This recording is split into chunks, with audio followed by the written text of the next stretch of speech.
മണീസിൻ്റെ പുതിയൊരു വീഡിയോയിലേക്ക് എല്ലാവർക്കും സ്വാഗതം. ഇന്ന് വൈകുന്നേരങ്ങളിൽ ചായയുടെ കൂടെ കഴിക്കാൻ പറ്റിയൊരു അടിപൊളി പൊരിക്കടിയുടെ റെസിപ്പിയാണ് കേട്ടോ കാണിക്കാൻ പോകുന്നത്. ഉരുളക്കിഴങ്ങും ബ്രെഡും വെച്ചിട്ടാണ് കേട്ടോ ഇത് ചെയ്തെടുക്കുന്നത്. അപ്പോൾ എന്തൊക്കെ സാധനങ്ങളാണ് വേണ്ടതെന്ന് നോക്കാം. ഉരുളക്കിഴങ്ങ് പുഴുങ്ങിയിട്ടാണ് എടുത്തിട്ടുള്ളത്. പിന്നെ വലിയുള്ളി ചെറുതായി കട്ട് ചെയ്തിട്ടുണ്ട്, ഇഞ്ചി വെളുത്തുള്ളി ചതച്ച് വെച്ചിട്ടുണ്ട്, ഒരു പച്ചമുളക് എടുത്തിട്ടുണ്ട്, പിന്നെ കുറച്ച് മല്ലിയില എടുത്തിട്ടുണ്ട്, മുളക് പൊടി, മഞ്ഞൾപ്പൊടി, മല്ലിപ്പൊടി, ഗരം മസാലപ്പൊടി, കുറച്ച് ഉപ്പ്, പിന്നെ ഒരു 4 ബ്രെഡ് എടുത്തിട്ടുണ്ട്, കുറച്ച് മൈദപ്പൊടി, പിന്നെ ബ്രെഡ് ക്രംസ് ആണ് കേട്ടോ ഇത്. ഇനി ഇതെങ്ങനെ ചെയ്തെടുക്കാമെന്ന് നോക്കാം. ആദ്യം നമുക്കൊരു മസാല തയ്യാറാക്കണം. അതിന് ചീനച്ചട്ടി വെച്ചിട്ട് അതിൽ വെളിച്ചെണ്ണ ഒഴിച്ചിട്ട് നമുക്ക് വലിയുള്ളി ഇട്ടിട്ട് ഒന്ന് വഴറ്റി കൊടുക്കാം കേട്ടോ. ഓവറായിട്ട് വഴറ്റണമെന്നില്ല, കുറച്ചൊന്ന് വഴറ്റി കിട്ടിയാൽ മതി.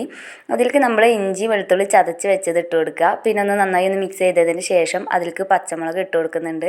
പച്ചമുളകും ഒന്ന് മിക്സ് ചെയ്തതിന് ശേഷം നമുക്ക് അടുത്തത് നമ്മളിതിൽ പൊടികളാണ് കേട്ടോ ചേർത്ത് കൊടുക്കാൻ പോണത്. മല്ലിപ്പൊടി, മഞ്ഞൾപ്പൊടി, ഗരം മസാലപ്പൊടി, ഉപ്പ്, മുളക് പൊടിയൊക്കെ ചേർത്തിട്ട് പച്ചമണം മാറുന്ന രീതിയിൽ നന്നായിട്ടൊന്ന് വഴറ്റിയിട്ടെടുക്കണം കേട്ടോ.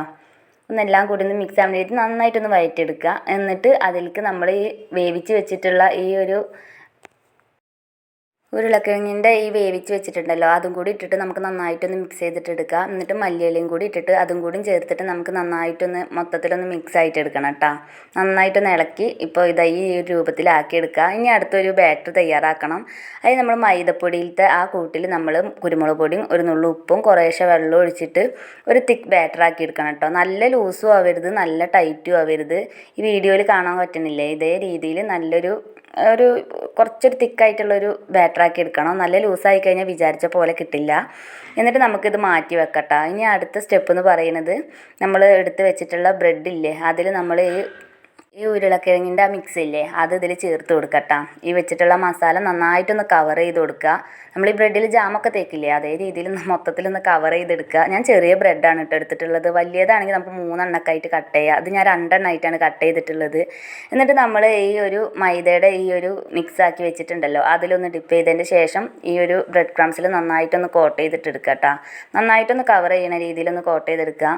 പിന്നെ മൈദപ്പൊടിയുടെ മിക്സിൽ ആരും കുറേ നേരം ഇട്ട് വെക്കരുത്, അപ്പോൾ കുതിർന്ന് പോകും കേട്ടോ പെട്ടെന്ന് ബ്രെഡ് ആയതുകൊണ്ട്. പിന്നെ നമ്മൾ നന്നായിട്ട് ഫ്ലെയിം ഒന്ന് നല്ല കൂട്ടി വെച്ചതിൻ്റെ ശേഷം വേണം ഇത് ഇട്ട് കൊടുക്കാൻ. ഇട്ടതിന് ശേഷം ഒന്ന് കുറച്ച് കൊടുക്കുക കേട്ടോ.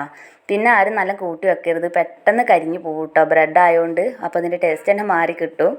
അപ്പോൾ അതെല്ലാവരും നന്നായി ശ്രദ്ധിക്കുക. അപ്പോൾ ഇന്നത്തെ വീഡിയോ ഇത്രയേ ഉള്ളൂ കേട്ടോ. നല്ല അടിപൊളി ഒരു സ്നാക്സാണ്, എല്ലാവരും തയ്യാറാക്കി നോക്കണം. നല്ല സൂപ്പർ ടേസ്റ്റാണ് കേട്ടോ. അപ്പോൾ ഇന്നത്തെ വീഡിയോ ഇത്രയേ ഉള്ളൂ. എല്ലാവർക്കും വീഡിയോ ഇഷ്ടമായിട്ടുണ്ടെങ്കിൽ ലൈക്ക് ചെയ്യുക, സപ്പോർട്ട് ചെയ്യുക. നാളെ നമുക്ക് നല്ലൊരു വീഡിയോയുമായി വീണ്ടും കാണാം. അതുവരെ ബൈ ബൈ.